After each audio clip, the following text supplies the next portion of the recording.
Governador, quero pegar um gancho na fala da Ellen, e eu lembro que nós estávamos discutindo em outro programa sobre o modelo keynesianista da nova esquerda e o modelo liberal. Eu fico pensando que se algum estrangeiro vem aqui e olha de fora, pode até classificar o governo do senhor como um governo liberal, um governo de redução de despesa, um governo enxuto, né?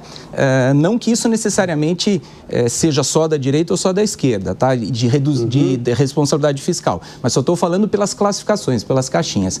Então, o que eu queria perguntar para o senhor é o seguinte: o senhor concorda com a atual política econômica do governo federal, em que diz que nesse momento não é importante a redução do gasto público, como o presidente Lula falou que ele vai dobrar a aposta, ou seja, ele vai liberar mais consumo para a população, que ele acredita que liberar o consumo faz gerar economia, o modelo keynesianista, né, de injetar dinheiro na economia, e que isso é uma medida para controlar a inflação, ou é um modelo realmente mais conservador? É aquele que o governo reduz gasto público, arruma a casa e, com isso, regula a lei da oferta e da procura, sabendo também, o senhor, se quiser, pode comentar, que pouca gente sabe que o Espírito Santo é protagonista no agronegócio em relação ao café, né? Que é um item importante hoje na inflação e na economia. Então, eu queria saber qual a visão do senhor efetivamente sobre qual o modelo de economia que deve seguir. É o do governo do Estado do Espírito Santo ou é o do governo federal?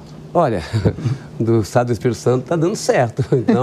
Então, assim, eu considero que um governo, especialmente um governo, os estados, nós não emitimos títulos, nós não fazemos dinheiro. Então, assim, ou a gente economiza ali para a gente gastar e aplicar e investir onde a gente precisa investir, ou nós não temos caminho. Assim, você está falando de governo liberal, governo não liberal. Você vê que o Estado do Espírito Santo é o único estado governado por um governador do Partido Socialista Brasileiro que tem um fundo soberano. Pois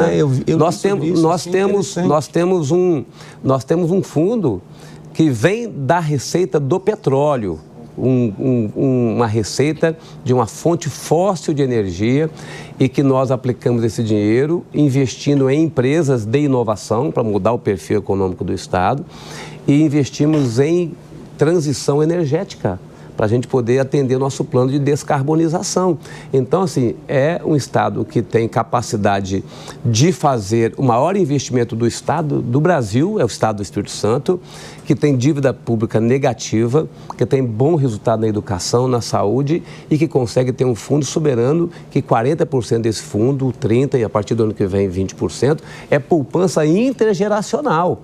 Um dinheiro que hoje está em 2 bilhões de reais, que eu poderia estar usando ele em qualquer ação, e eu preciso, vou dizer que eu preciso, mas eu acho que é bom pensar também para o futuro, não é pensar só nos meus anos de mandato, pensar no futuro. Então, nós estamos deixando um legado de responsabilidade fiscal, né, para a população capixaba, que não vai aceitar nenhuma irresponsabilidade lá no Estado. Então, os governos precisam saber que não tem como gastar mais do que arrecada. Se gastar mais do que arrecada, vai ter problema, como tem problema qualquer família e qualquer empresa. Então, não é diferente. Então, nós precisamos ter capacidade de, no tempo, equilibrar e organizar as finanças do Brasil, para que o Brasil possa responder cada vez mais os desafios que estão presentes para nós. Então, não tem segredo. E aí eu, de novo, falo, assim, não é uma posição política de A ou de B, tem que ser um compromisso de todo mundo, para a gente poder, e com o tempo, a gente poder ter carga tributária baixa e ter eficiência